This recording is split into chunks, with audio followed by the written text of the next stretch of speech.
हमारे दोनों प्रवक्ता मित्र, पत्रकार बंधुओं, एक महत्वपूर्ण विषय पर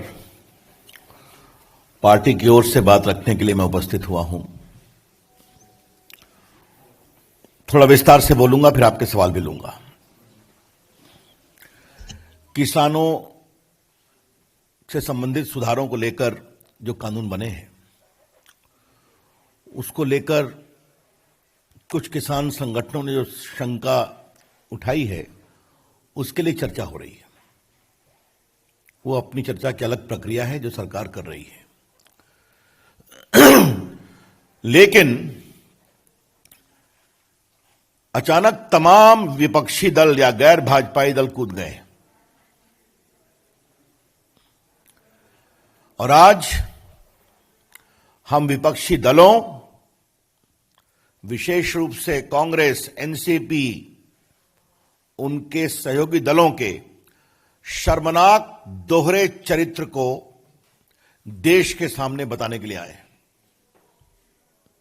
this press conference is designed to expose the shameless double standards of the non-BJP opposition parties as far as reform in the farming sector is concerned. आज जो नरेंद्र मोदी की सरकार ने किया, यूपीए की 10 साल की सरकार में यही कर रहे थे, अपने राज्यों में कर रहे थे, बढ़ चढ़कर कर रहे थे। अभी मैं डॉक्यूमेंट दिखाऊंगा देश के सामने। लेकिन आज जब इनका राजनीतिक वजूद खत्म हो रहा है, ये बार बार चुनाव में हारते हैं, लोकसभा के चुनाव में, विधानसभा के चुनाव में, नगर निगम के चुनाव में, तो अपना वजूद, अस्तित्व बचाने के लिए किसी भी विरोधी आंदोलन में शामिल हो जाते हैं। मैं स्वीकार करूंगा कि किसान आंदोलन के नेता ने साफ साफ कहा है कि पॉलिटिकल लीडर्स हमारे मंच पे नहीं आए। उनकी इस भावनाओं का हम सम्मान करते हैं, लेकिन ये सभी कूद रहे हैं क्योंकि हमको भाजपा के विरोध करने, नरेंद्र मोदी जी का विरोध करने का एक और मौका मिल रहा है। भले ही जनता में कोई उनका वजूद नहीं है और कोई सुनवाई नहीं होती है। और ये सिर्फ किसान आंदोलन की बात नहीं है। अगर आप देखेंगे तो चाहे वो सीए का विषय हो या बाकी विषय हो या कभी शाहीन बाग का विषय हो या कोई और सुधार का विषय हो, कोई भी विषय हो तो ये खड़े हो जाते हैं। विरोध के लिए विरोध, opposing the Narendra Modi government for the sake of opposition, forgetting their own work and past in the past. तो आज हम आपके सामने कुछ सिलसिलेवार विषय को रखना चाहते हैं। देखिए, कांग्रेस पार्टी का 2019 के चुनाव का मैनिफेस्टो था। पूर्व में एक बार हल्की चर्चा हुई है। ये देखिए, इन्होंने साफ कहा है अपने पेज नंबर 17, अपने चुनाव घोषणा पर का point number 11, page number 17, point number 11, क्या कहा? Congress will repeal the agriculture produce market committee act and make trade in agriculture produce including exports and inter state trade free from all restriction. Congress party agriculture produce market act जो मंडी चलाते हैं उसको समाप्त करेगी और किसानों को अपने फसलों के आयात, निर्यात और व्यापार पर सारे बंधनों से मुक्त करेगी। अच्छा, कांग्रेस पार्टी की कभी कभी कलाबाजी समझनी चाहिए। मैंने अंग्रेजी पढ़ा, उसमें लिखा है कि हम रिपील करेंगे। जो हिंदी है उसमें लिखा हुआ है हम संशोधन करेंगे। ये देखिए, आज मैं चाहता हूं कि कांग्रेस पार्टी का दोहरा चेहरा देश के, ये उनके देखिए ओरिजिनल मैनिफेस्टो है उनके कांग्रेस पार्टी की, और इसमें मैंने अंग्रेजी पढ़ा, फिर पढ़ता हूं, मैंने पढ़ दिया, देखिए मैं अंग्रेजी पढ़ रहा हूं। Point number 11, page heading 7, agriculture, farms and farm labor. Congress will repeal the Agriculture Produce Market Committee Act and make trade in agricultural state free from all restrictions. ये अंग्रेजी है। हिंदी में देखिए, कांग्रेस कृषि उपज मंडी समितियों के अधिनियम में संशोधन करेगी। अब कांग्रेस पार्टी के लोग जो ड्राफ्ट करते हैं, रिपील और अमेंडमेंट में अंतर नहीं समझते हैं, तो लगता है उनको कुछ आउटसोर्स करना चाहिए ड्राफ्टिंग को। ये मैं जरूर कहना चाहूंगा। अगर हिंदी भी मान ले तो संशोधन के पक्ष में वो थे जो हमारी सरकार ने किया है। अब जरा आपको हम राहुल गांधी के कुछ वक्तव्य दिखाना चाहते हैं। हमने बार बार कहा था, ये देखिए 2013 में उन्होंने अपने सारे मुख्यमंत्रियों की बैठक बुलाई थी यूपीए की सरकार ने, और उसमें क्या था, farmers can sell directly in Congress rule states. ये राहुल गांधी ने अपने मुख्यमंत्रियों को निर्देश दिया था।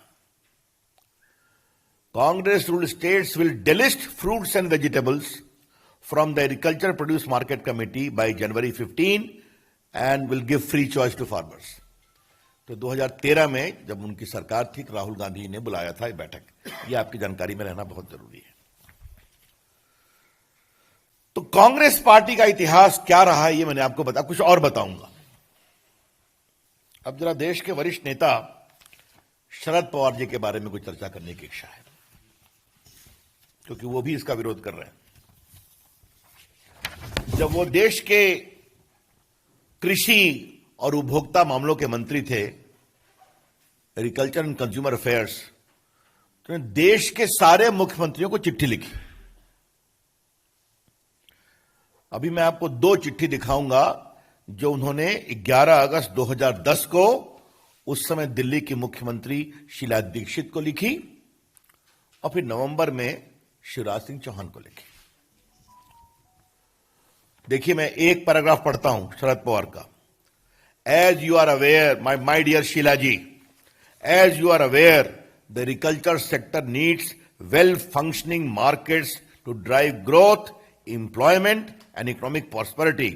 This requires huge investment in market infrastructure including cold chain, and for this private sector participation is essential, for which an appropriate regulatory and policy environment needs to be in place. अतः इसमें मंडी act में बदलाव जरूरी है, private sector का आना जरूरी है, किसानों को कहीं मंडी में बेचने का अवसर मिलना चाहिए। ये सब इसमें लिखा हुआ है और ये सब इसमें भी लिखा हुआ है। आपको बताऊं, शरद पवार जी ने शेखर गुप्ता को एक इंटरव्यू दिया था 2005 में यूपीए की सरकार में। उन्होंने क्या, देखिए सवाल क्या है और आंसर क्या है, मैं देश के सामने ले जाना चाहता हूं। What do you see when do you see the APMC act being abolished? Agriculture produce market mandi act कब तक खत्म होगा? इन्होंने क्या कहा, my own assessment is it will take 6 months maximum. और क्या कहा, unless you are ready to amend the market act and allow the private sector to enter in this area, there will not be any financial support from government of India to the state. ये तो इस स्तर तक चले गए कि अगर मंडी act में सुधार नहीं करोगे तो भारत सरकार का वित्तीय सहयोग नहीं मिलेगा। ए पेनाल्टी वॉज प्रपोज। ये इनका इंटरव्यू है। तो आदरणीय शरद पवार जी, आप तो बड़े अनुभवी नेता हैं, कई बार मुख्यमंत्री रहे हैं, कई बार मंत्री रहे हैं केंद्र में। आपके दोनों पत्र मैंने पढ़ दिए, आपका इंटरव्यू पढ़ दिया। रिफॉर्म के आप तो नरेंद्र मोदी सरकार से भी अधिक दावा करते रहे हैं और आज आप भी खड़े हो गए। तो इसे अगर शुद्ध राजनीतिक स्वार्थ की राजनीति अपना अस्तित्व बचाने के लिए कहा जाए तो कुछ अनुचित होगा क्या? I am giving you proper documentary evidence to show the utter duplicity of the opposition parties. सिर्फ अपना अस्तित्व बचाने के लिए नरेंद्र मोदी जी का विरोध करना है, भले किसान संगठन कहें कि आप मत आइए। आज मैंने सुना है श्रीमान अखिलेश यादव भी मैदान में कूद गए, तो मैं उनको बड़ी विनम्रता से याद कराऊंगा। Akhilesh ji, agriculture standing committee की रिपोर्ट आई है, उसमें आपके आदरणीय पिताजी मुलायम सिंह यादव भी मेंबर हैं, और मैं ऐसा मानता हूं कि अभी वो समाजवादी पार्टी के नीतियों की आखिरी आवाज है, क्योंकि बड़े नेता हैं।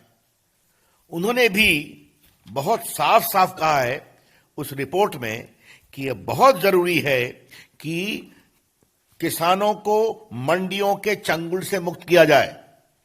उसमें बाकी लोगों ने भी कहा है, अकाली के लोगों ने भी कहा है, और समाजवादी पार्टी हो या शिवसेना हो, जब सदन में बहस चल रही थी इन्होंने इसका समर्थन भी किया, सुधार करने की बात की, कुछ सावधानी खाली बात की, लेकिन इन प्रिंसिपल समर्थन किया था। यह सब रिकॉर्ड पर है, मुझे आपको बताने की जरूरत नहीं है। अब जरा मैं कांग्रेस पार्टी की सरकार के समय जो प्लानिंग कमीशन का एक रिकमेंडेशन आया था वो मैं आपको जरा पढ़ना चाहता हूं।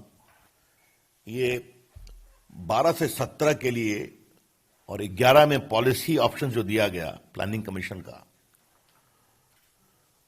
तो ये planning commission report, title report of the working group on agriculture marketing infrastructure, ये मनमोहन सिंह के समय में जो अनुशंसा थी उसमें क्या लिखा हुआ था?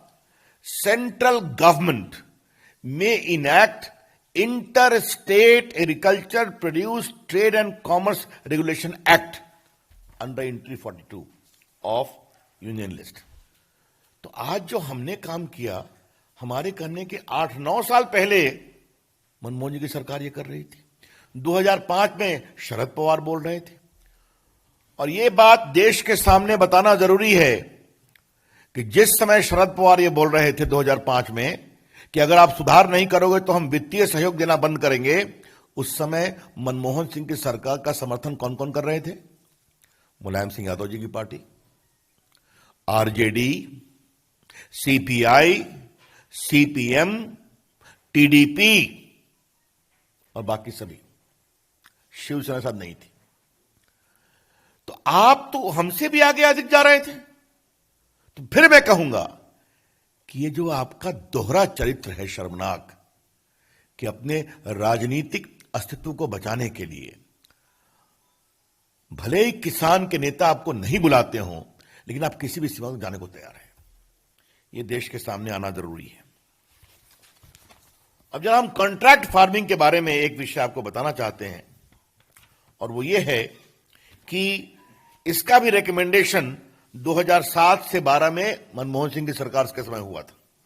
और आपकी जानकारी के लिए मैं बता दूं कि कहां कहां मॉडल कॉन्ट्रैक्ट एक्ट लागू हुआ कॉन्ट्रैक्ट फार्मिंग का। आंध्र प्रदेश, आसाम, छत्तीसगढ़, गोवा, गुजरात, हरियाणा उस समय कांग्रेसी स्टेट था, आसाम उस समय कांग्रेसी स्टेट था, हिमाचल प्रदेश, झारखंड, कर्नाटका 2003 में कांग्रेस स्टेट था, महाराष्ट्र 2006 एनसीपी और इंडियन नेशनल कांग्रेस की सरकार थी, मध्य प्रदेश 2003 दिग्विजय सिंह की सरकार थी, मिजोरम, नागालैंड, उड़ीसा 2006 बीजेडी, राजस्थान, सिक्किम, तेलंगाना।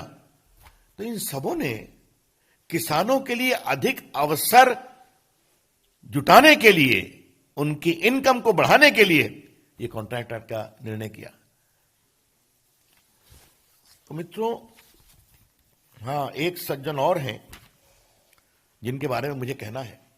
मैं सामान्यतः टिप्पणी नहीं करता हूं, लेकिन हमारे प्रधानमंत्री पर वो इतनी टिप्पणी कर रहे हैं तो मुझे उनके बारे में टिप्पणी करनी पड़ेगी।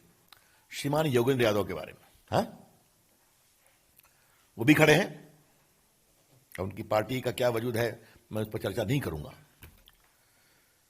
लेकिन देखिए 3 साल हमारी सरकार के पूरे हुए तो उनका स्वराज अभियान का ट्वीट देखिए। मोदी सरकार washes its hands of APMC act, cites as a state subject. तो उस समय अगर कहा गया कि एग्रीकल्चर मंडी एक्ट जो है वो राज्यों का विषय है, उनको सुधार करना है, करना चाहिए, तो ये कह रहे हैं आप क्यों नहीं करते हैं? तो जिस समय हम कर रहे हैं व्यापक चर्चा करके तो आप उसका विरोध कर रहे हैं। तो ये आपके सामने आना चाहिए। आ रहा हूं।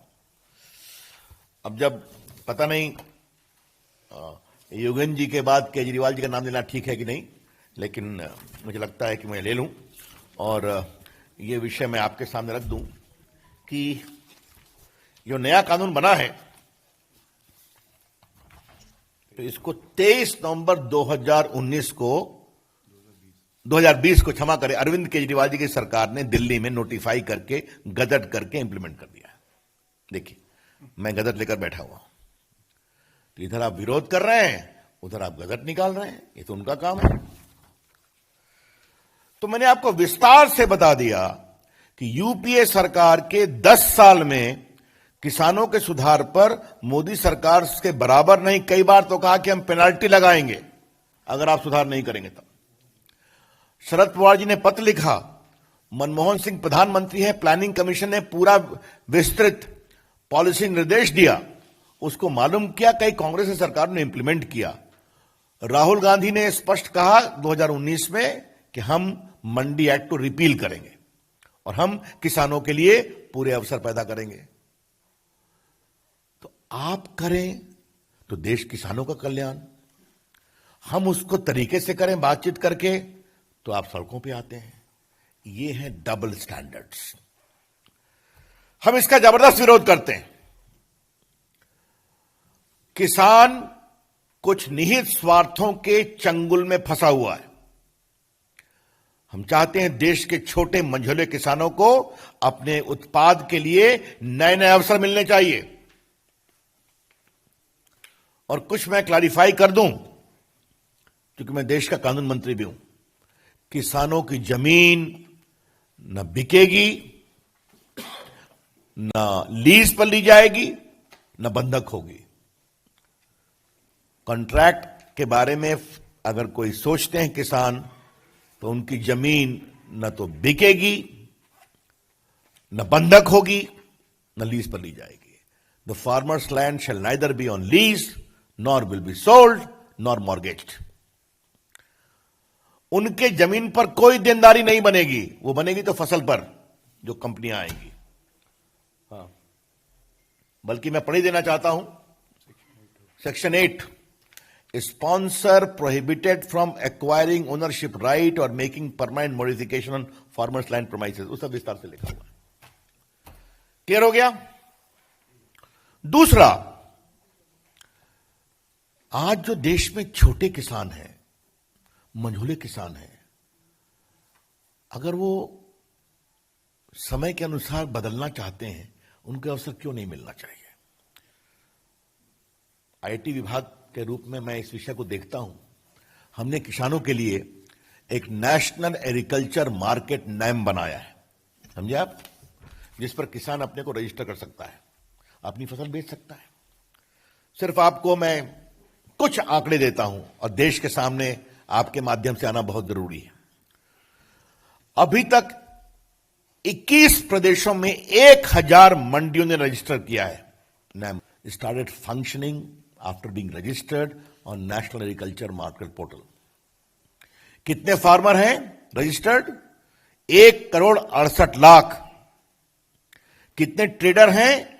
1,51,000। ठीक है, और कितने का व्यापार हुआ है? 1,15,000 करोड़ रुपए का।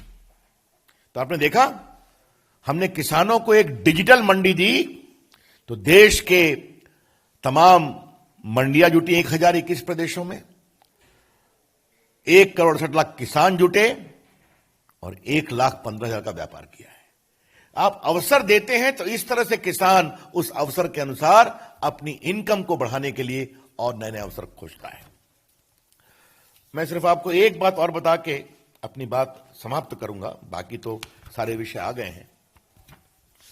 ये हमने सिर्फ आपको 2 चीज मैं बता दूं। इस कानून के पारित होने के बाद भी हमने खरीफ में जो फसल होती है उसमें 6 फसलों के भुगतान के लिए हमने और रबी में भी न्यूनतम बिल में वृद्धि की है। और ये चर्चा मैंने बाद में कई बार ट्वीट भी की है, शायद पीयूष जी ने भी किया है, लेकिन यहां आपको बताना जरूरी है कि अभी नवंबर के अंत तक धान के पैडी प्रोक्योरमेंट 318 लाख टन हुआ है, 60,000 करोड़ रुपए का। पैडी का प्रोक्योरमेंट जिसके एमएसपी आती है वो 318 लाख टन हुआ है, 60,000 करोड़ रुपए का। और इसमें से सिर्फ पंजाब ने 202.77 लाख टन का प्रोक्योरमेंट हुआ है, यानी 64%। तो अगर जरा भी हमारा मंडी खत्म करने का इरादा होता या एमएसपी को समाप्त करने का इरादा होता तो इतनी बड़ी खरीद होती क्या? तो ये सब बातें देश के सामने लाना बहुत जरूरी है। नरेंद्र मोदी जी की सरकार किसानों के हित के लिए समर्पित है। नरेंद्र मोदी जी की सरकार किसानों के लिए नए नए अवसर तलाश कर उनकी इनकम में और मजबूती करना चाहती है। नरेंद्र मोदी जी की सरकार देश के किसान और किसानी को अनावश्यक नियंत्रण से मुक्त करना चाहती है, जिसके कारण उनके विकास में परेशानी हुई है। हां, एक अंतिम बात मुझे लगा कि मैं आपके सामने रख ही दूं। बहुत चर्चा हो रही है तो एक विषय पंजाब के नेता, बाकी लोग भी विरोध कर रहे हैं। ये देखिए,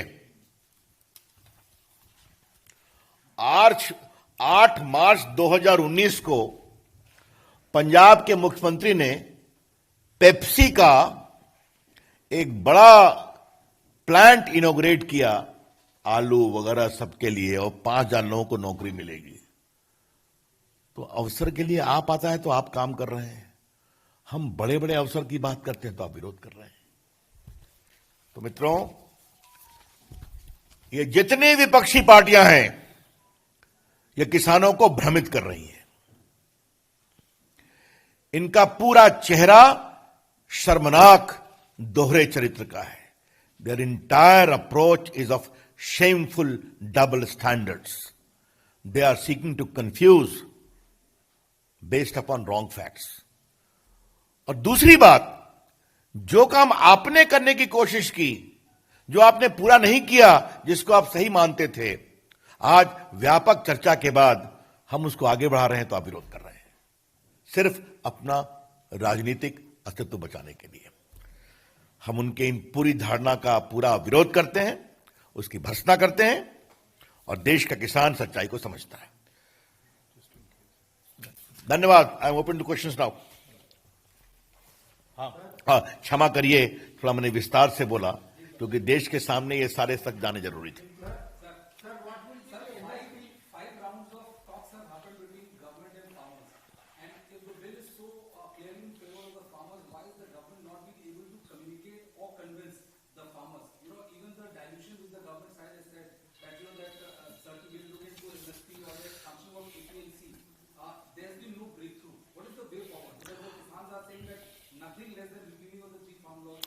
देखिए, मैं उस चर्चा पर मेरा बोलना ठीक नहीं होगा कि वो चर्चा सरकार के स्तर पर हो रही है, हमारे मंत्रीगण कर रहे हैं, तो इस विषय पर वो चर्चा करेंगे। हमारा मन खुला हुआ है, लेकिन हमने कहा कि हमारा बिल्कुल प्रामाणिकता से मानना है कि ये पूरा कानून किसानों के लिए सहूलियत देता है, अवसर पैदा करता है। अब बाकी चर्चा हो रही है तो वो चर्चा उसको होने दीजिए। It's the same question again. These are matters of discussion there. Here my press conference was substantially focused upon exposing the double standard, hypocrisy and duplicity of the opposition parties. Sanjay ji. Sir, कल भारत बंद का ऐलान किया है, 1 दर्जन से ज्यादा राजनीतिक दलों ने समर्थन किया है, कई सारी स्टेट गवर्नमेंट ने भी समर्थन किया है। बार-बार हारे हुए लोगों को अगर अपना राजनीतिक वजूद बचाने के लिए स्वार्थपरस्त एक दिन के लिए सड़क पर आना पड़े तो उनका अधिकार है, लेकिन जनता सच्चाई को समझती है। मैं तो फिर कह रहा हूं, अपोजिशन पार्टी के लोग देश का मूड समझें। क्या लोकसभा, क्या विधानसभा, क्या नगर निगम, बिहार में भी तो सब लोग लगे हुए थे ना उसी काम के लिए, जो मेरा प्रदेश। कश्मीर में वोटिंग, जनता ने वहां भी कितना खुल करके वोट दिया, आपने दिखाया है। तो इसके बावजूद अगर वो देश का मूड और मिजाज नहीं समझते हैं तो ये उनके ऊपर है।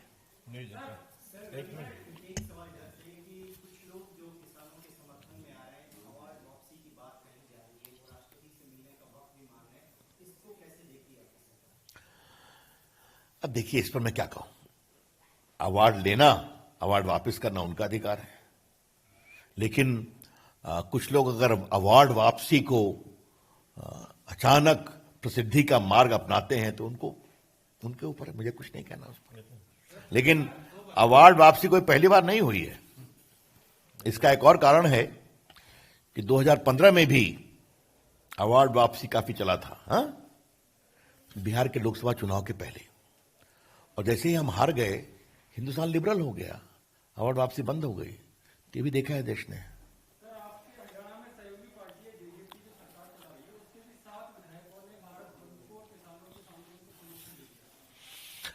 वो हमारी बहुत ही अच्छी सहयोगी पार्टी है और उनके नेता हमारे सरकार में मंत्री हैं, हमारी उनसे बातचीत होती है। उसका उत्तर देने के लिए मुझे प्रेस की जरूरत नहीं है। किसने? चलिए, उस हमारे संगठन की बातचीत होती रहती है। और कोई सवाल? एक मिनट भैया, आपने एक तो कहा था कि व्यापक चर्चा के बाद आपने ये कानून बनाए थे, 3 बार आपने अपनी स्वतंत्र अधिकार। किसानों का ये कहना है कि हमसे कोई चर्चा ही नहीं की गई संगठनों का, नंबर 1।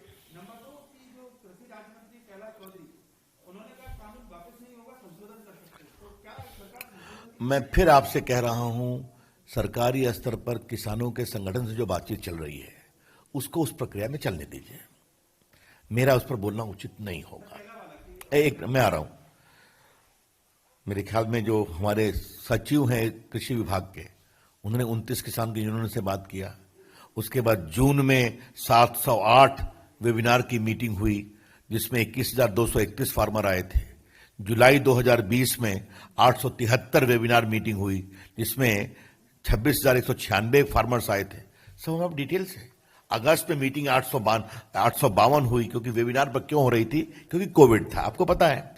तो उसमें भी 852 वेबिनार हुए, जिसमें 25,569 किसान आए थे। फिर मैं बता रहा हूं कि चर्चा हुई है। तो देखिए, मैं टोटल नंबर आप चाहते हैं तो 1,37,054 वेबिनार हुए जून से लेकर नवंबर के बीच में, जिसमें 92,42,376 लोग शामिल हुए। 92,42,376 लोग शामिल हुए। तो ये हम डिटेल्स आपको दे दिया हमने। एक मिनट। अरविंद केजरीवाल जी आज मिलने गए किसानों से अपनी पूरी कैबिनेट के साथ, और जब किसानों ने ये कहा है कि हम इसको पॉलिटिकल मंच नहीं देंगे या पॉलिटिकल रूप नहीं देना चाहते, पूरी कैबिनेट के साथ वहां गए। अब ऐसा है, केजरीवाल जी तो बहुत कुछ करते हैं, इसमें मुझे क्या कहना है? एक तो मैं वो नोटिफाई करते हैं। अभी मैं कह रहा था इन दोनों से कि मेरे बोलने के बाद ही इसको वो फिर डिनोटिफाई कर देंगे, ये भी हो सकता है। चलिए,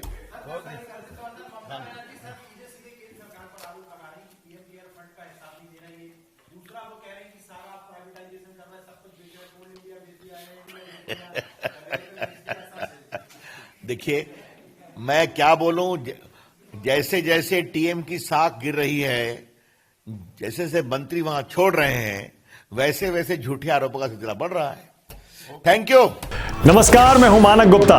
अगर आपको हमारा ये वीडियो पसंद आया हो तो इसे लाइक और शेयर जरूर करें, और हां, हमें सब्सक्राइब और फॉलो करना ना भूलें, ताकि आप देश और दुनिया की कोई खबर मिस ना करें। तो जुड़े रहिए हमारे साथ और देखते रहिए न्यूज़ 24।